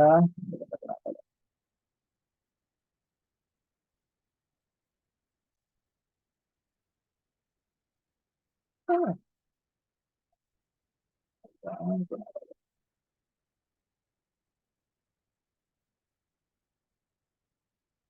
yan, diosine, kaya tabagal. Yan, diosine is an example of steroidal saponin. Yan, glycoside, right? So dahil steroidal siya, it's a triterpenoid. They cause hemolysis. True, no? Kasi saponins cause hemolysis. No? Ayan. And letter C, they foam and form colloids in aqueous solutions. Yes, no? Because they are saponins. So our answer ay, yan, bakit di ang sila? So all of these are correct. Okay, yan. So A, B, C, or D. All right, yan. So number 74. Okay, next is number 75. The glycosides from Diosphorea sp form upon hydrolysis. Ayan, letter A, diosgenin. Letter B, digoxygenin. Letter C, glycyrrhizine, or letter D, heterogenin. Ayan, so remember, no, that the glycoside from the Diosphorea is diosine. So the aglycone, no, which is formed upon hydrolysis, is diosgenin. So letter A. Yeah. So number 76. Anthraquinone glycosides generally have blank activity. All right? Ayan. So, sorry. Balikan natin yung 74. Letter A is not among the correct answers. So only B and C, kaya letter B is our answer. All right? Ayan.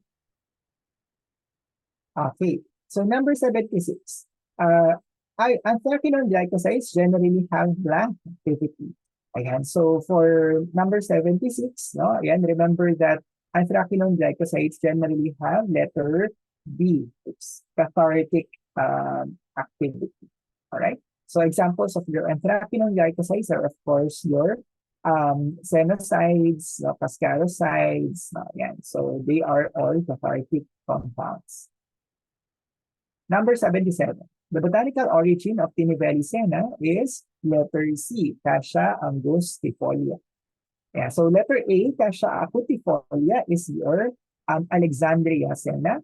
And then Cassia alata is your Acapulco. Tapos Cassia fistula is your fistula. Number 78, which is acetan glucoside of alloemodine anthrol.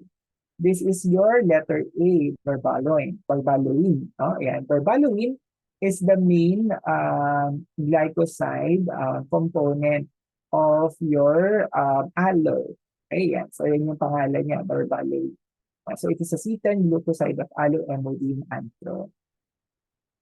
Ayan. Number 79, which is the botanical origin of crisarabine, which is used as a keratolytic agent in the treatment of psoriasis, trichophytosis, and chronic eczema. So number 79 is letter B, Andira araroda.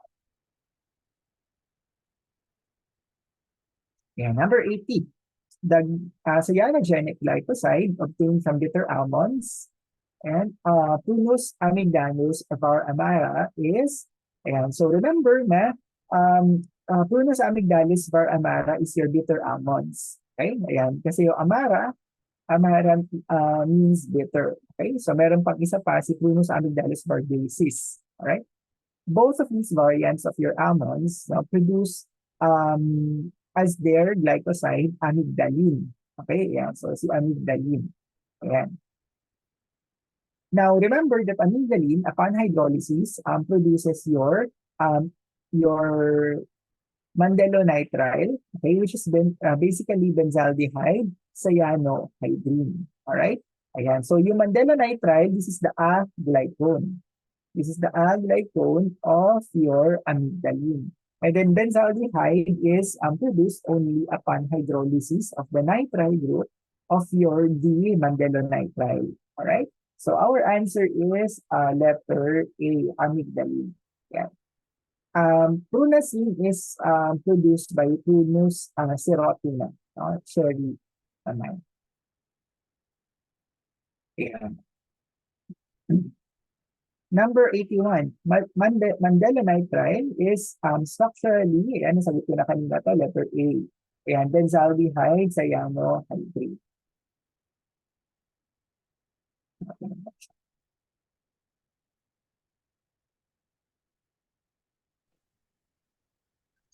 All right, number 82.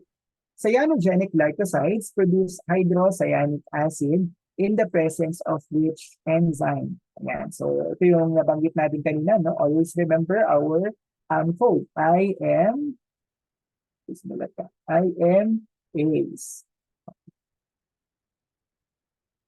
Ayan. So, I stands for isothiocyanate, M, myrcene. Okay? A, alcohol, C, cyanogenic, E, emulsine. Alright? Cyanogenic glycosides are cleaved by letter B, emulsine. Okay? And number 83, mustard oil is chemically what? Alright, so remember that Brassica nigra, okay, produces sinigrin. Okay, that's the glycoside of Brassica nigra. Okay, Brassica alba produces limalbin. Okay, now remember that sinigrin, upon hydrolysis by myrcene, okay, produces allyl isothiocyanate. So, yan yung napoproduce niya. Alright? And sinalbin, okay, produces acrynyl isothiocyanate. Alright? When now, allyl isothiocyanate is the one that we recognize as your mustard oil. Right? And that will be number 84. Salicine, a glycoside from Salix species, yields saligenin upon hydrolysis.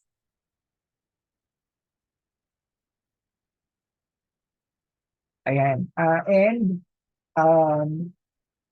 saligenin, no, upon hydrolysis by, yan. So, saligenin is actually an alcohol glycoside, and saligenin is chemically letter D, salicyl alcohol. Sagutin muna natin si 85. Alright?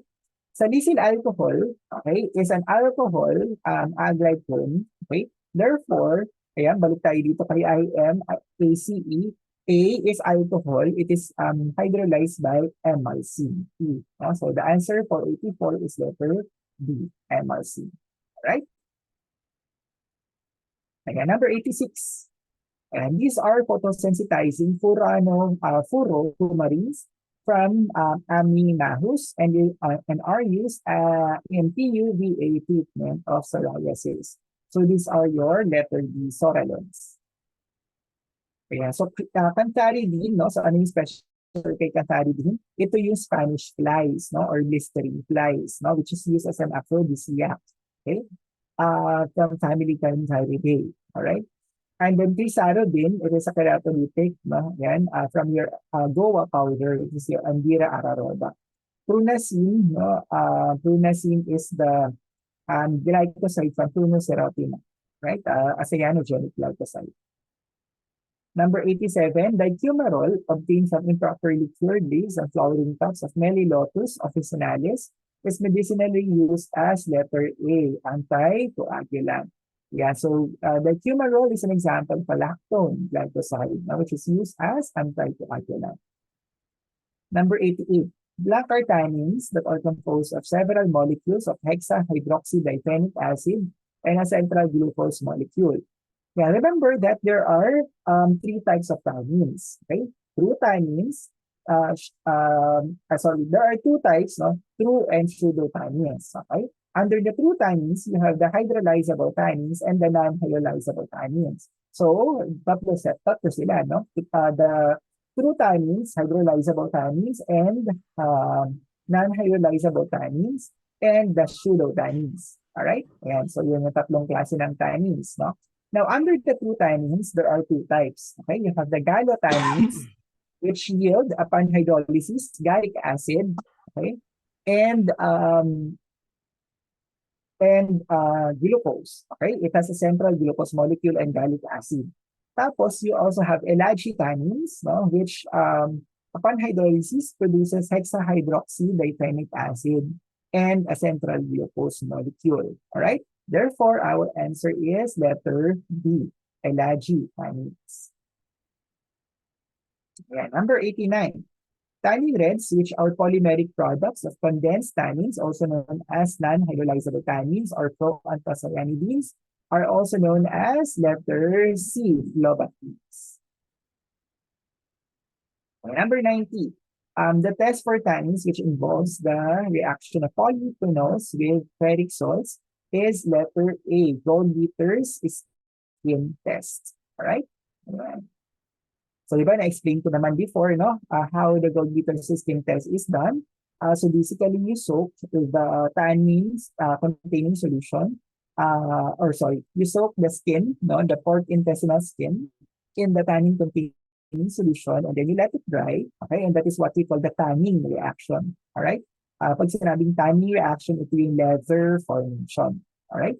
And then, upon cooling, or upon drying the intestinal skin, you add ferric chloride, no? And formation of a violet or a blue color indicates the presence of tannins in your solution. All right, and that is your Goldwetter's skin test. Number 91.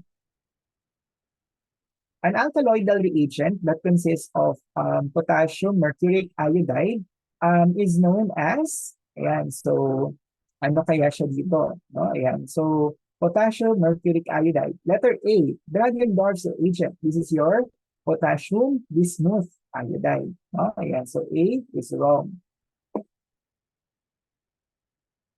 Ayan. Letter B, Hager's reagent. Hager's reagent is citric acid. Okay? And wrong ulit. Okay. Letter D, Wagner's reagent is iodine and potassium iodide. So letter D is also wrong.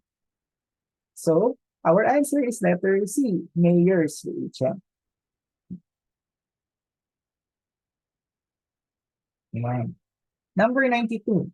Which method of extracting alkaloids involves the use of lime to convert alkaloidal salt into free-base form that can be extracted by organic solvents? Ayan. So remember that there are two processes. Process A is Otto method and process B. All right? So yung process A involves addition of the lime first, okay, to convert your alkaloidal salt into free base. No?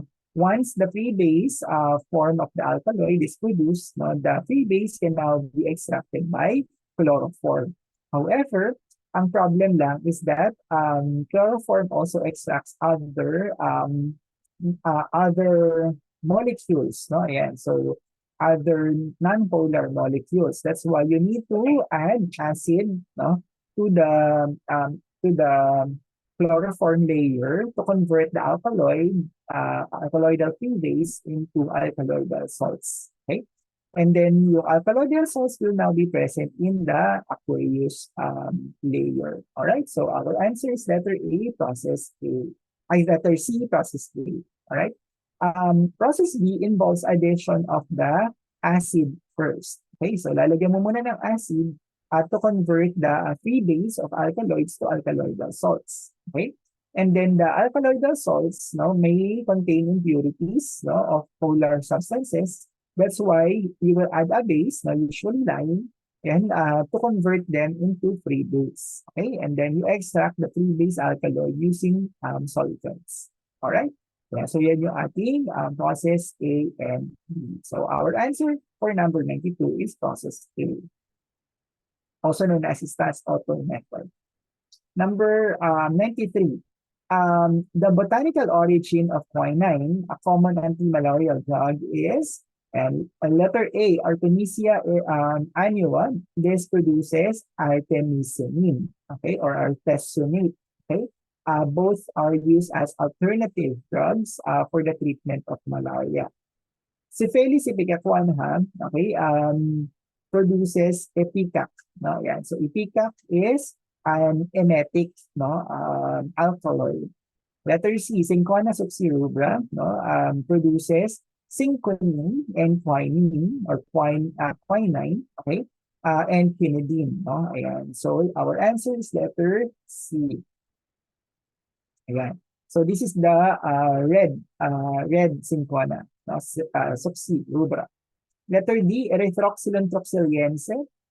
This produces cocaine. Ayan. So, dalawa yung common sources ng cocaine, erythroxylon troxyliense and erythroxylon tocpa. Yeah, number 94. Yeah, Lin Wanching Wen is a traditional herbal medicine used in treating respiratory infections, including influenza, in China. It contains which alkaloid-containing drug?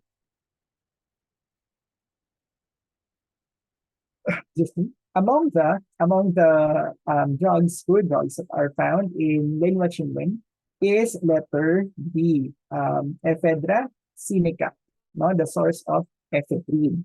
And ephedra sinica is also known as mahwang. All right? And datura metel, no, ayan, isa-isa na lang natin yung mga choices. Datura metel is your talungpunay, okay? It contains scopolamine. Okay, it is commonly used in the Philippines, no, as a social drink. All right, and Hyoscyamus niger, no, Hyoscyamin, Nicotiana tabacum, nicotine. Number 95. Vinca alkaloids are chemotherapeutic agents that can be obtained from which common Philippine medicinal plant? And our answer is letter A, chichirica. Yeah. So, chichirica is your Catharanthus roseus. Yan, nangyari ba? Chichirica is Catharanthus roseus, okay? And it contains vinca alkaloids like vincristine and vinblastine. Meron pang vincarosine. Yeah, number 96. Black was a traditional medicine containing ipecac and opium used for a variety of common ailments including colds, fever, and general pain. It remained a reputable treatment until the 1930s. Ayan. So remember that a combination of ipecac, an emetic, and opium can be used as a diaphoretic. Okay, yan. So ibig sabihin natin ng diaphoretic ay pampapawis. Okay? And because a combination of ipecac and opium can cause diaphoresis kasi nga yung opium meron siyang stimulant, no, properties. It was formerly used, no, for the treatment of cold fever and general pain. And the combination of ipecac and opium is your letter B, Dover's powder, no. Absinthe is an alcoholic drink, okay, that contains hallucinogens, okay. Laudanum is actually it's actually your opium tincture, all right? And then paregoric is a comforted opium tincture. Yeah, number 97. The ergot alkaloid, mainly used for its oxytoxic effect, is letter A, ergometrine. Ergometrine is also known as ergonovine. All right? And ergotamine is commonly used as a treatment for migraine. And ergot alkaloids are produced by the fungus Claviceps purpurea. Ayan, more specifically, no, this is produced in the sclerotium of claviceps purpurea, infecting your rye, no? Cecali cereale. No? And ergotism is your St. Anthony's fire. And number 98, which resin combination is obtained from destructive distillation of Pinus palustris? Our answer is letter B, gum turpentine. Ayan. So remember that Pinus palustris, no, it's fine. Destructive distillation is also known as dry distillation or rectification. Okay? And it produces the gum turpentine. Okay? And so number 98 is letter B. Number 99, balsam papaya is blank. No? Balsam, okay. Remember, balsam, pag sinabi natin balsam, it contains cinnamic or benzoic acid or their esters. Alright? Unfortunately, balsam papaya does not contain benzoic acid and cinnamic acid or their esters. No? But instead, balsam papaya contains papavic acid. Alright? And so, letter A is not correct. Okay? Panggulo yan. No? Actually, balsam copaiba is a misnomer. Okay? Ayan. And then, glucoresin, also wrong. Yeah, pag sinabi kasi natin glucoresin, it is a resin that is combined with glucose moieties or glucose molecule or sugar component. Pag sinabi natin oleogum resin, volatile oil with gum and resin. Tapos pag oleoresin, volatile oil, and resin. Your balsam papaya is actually letter C. No? Ayan. It contains volatile oils and resin. No? Ayan. And the main constituent of your balsam papaya is papayic acid. And lastly, number 100. No? Ayan. Which of the following contains esters of balsamic acids? Ayan. For example, coniferyl benzoate. Ayan. So, remember that benzoic acid and cinnamic acid can be found as free acids in letter C, Sumatra benzoin. Kaso, ang tinatanong ay esters of balsamic acids. No? And they can be found in letter D, Siam benzoin. Alright? Ayan. So, that's it for all the 100 items. Ayan, ng ating biochem and pharmacology. Ayan. So, do you have any questions?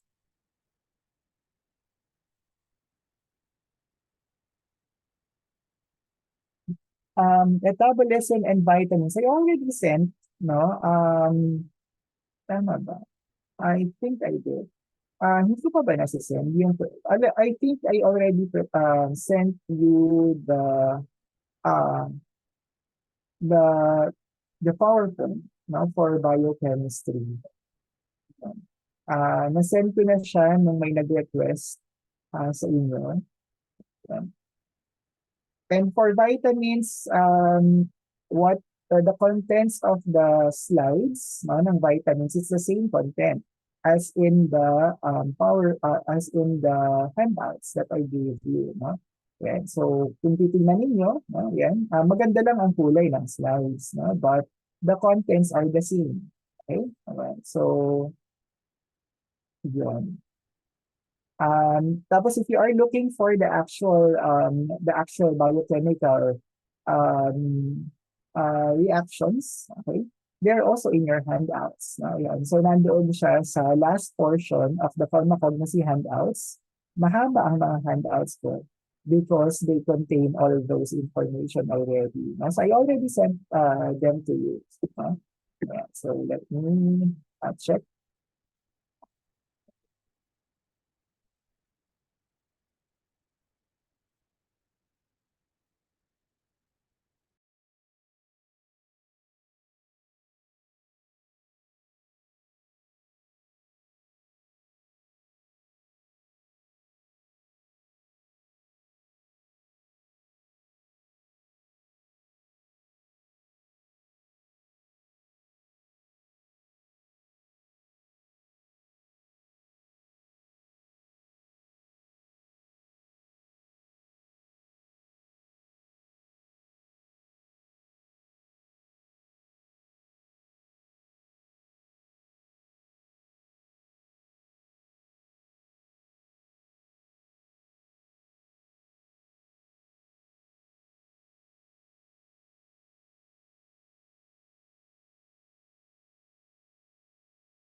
And so I checked no which slide no I was able to send to you. So I upon checking, I did send you the pharmacology slides. Okay.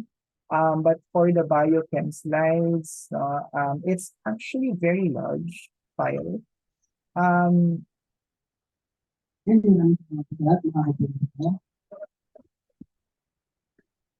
hindi ko maalala kung kanino ko siya sinend, but I'm trying to look for the person to whom I sent the biochem slides. Let me see what I can do. No? Yeah, but basically, I don't think you would need it anymore.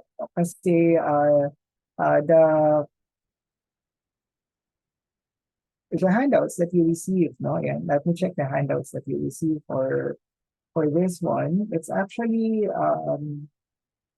contains a lot already. Yan. So yung vitamins component, no? Yan. So meron din doon. So baka hindi lang napapansin.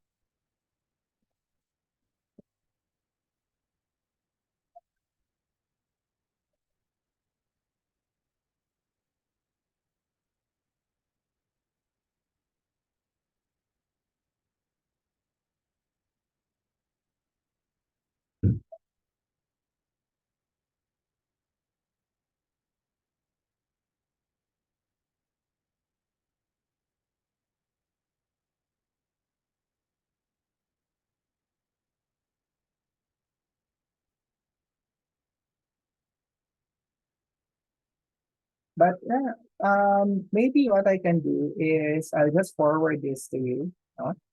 I would need the email address or should it be the same email address ng mga taong nag-email sa akin? Ganun na lang. Kasi I received some emails from you na nireplyan ko naman requesting for the pharmacognosy slides. So I already gave you the pharmacognosy slides. For the handouts, yan. So ito nga siya. So, pakita ko lang sa inyo kung ano yung handouts. Yan. Meron siyang vitamins and minerals. So over here.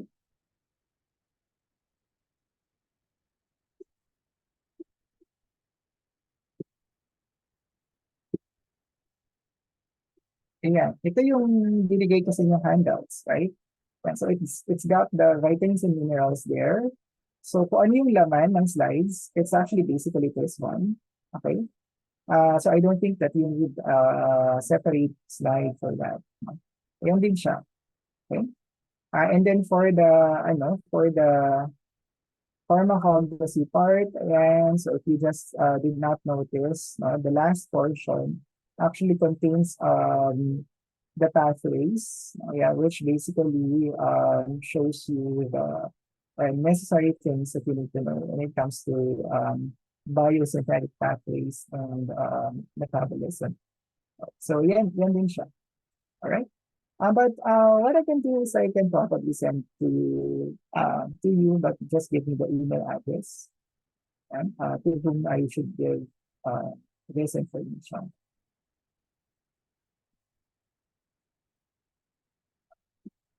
Kaso wala akong nare-receive sa chat.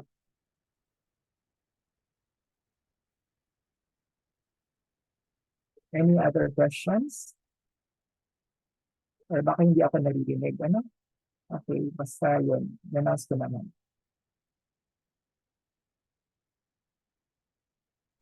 Okay, any questions so far? Sige, open forum tayo. Baka magtatanungan kayo.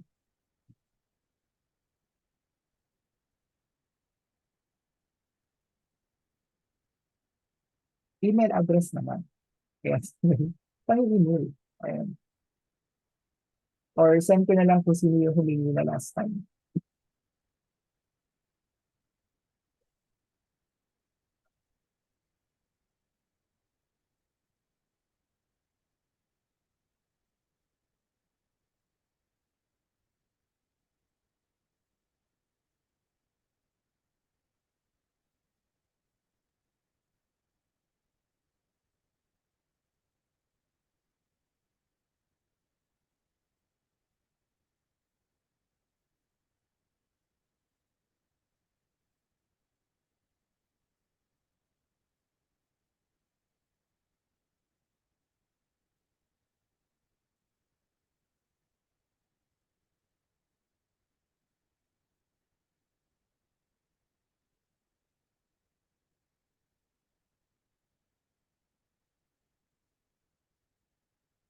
And all right, nasaan ko na?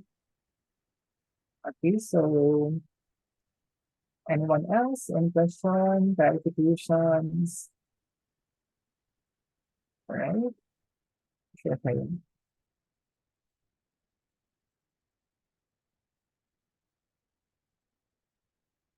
Okay, so let me just check.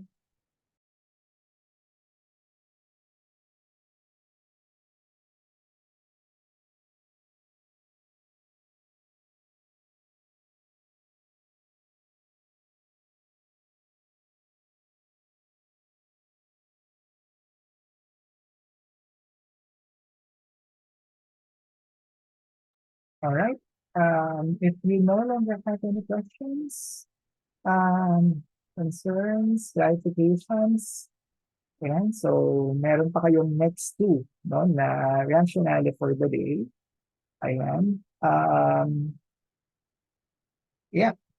Just ask Miss Salinas for the for you for to forward to you the slides, which I already sent just now. Ayan, it was already sent just now. All right. Okay. So with that, no, thank you so much, everyone, and I'll see you when I see you. Okay, so good luck. Good luck to your review. No? Yan. So I hope that you did learn a lot. No? Yan. And I hope na mas maalala nyo no? Yung mga topics that we discussed. All right? Ayan. So bye everyone and happy Sunday.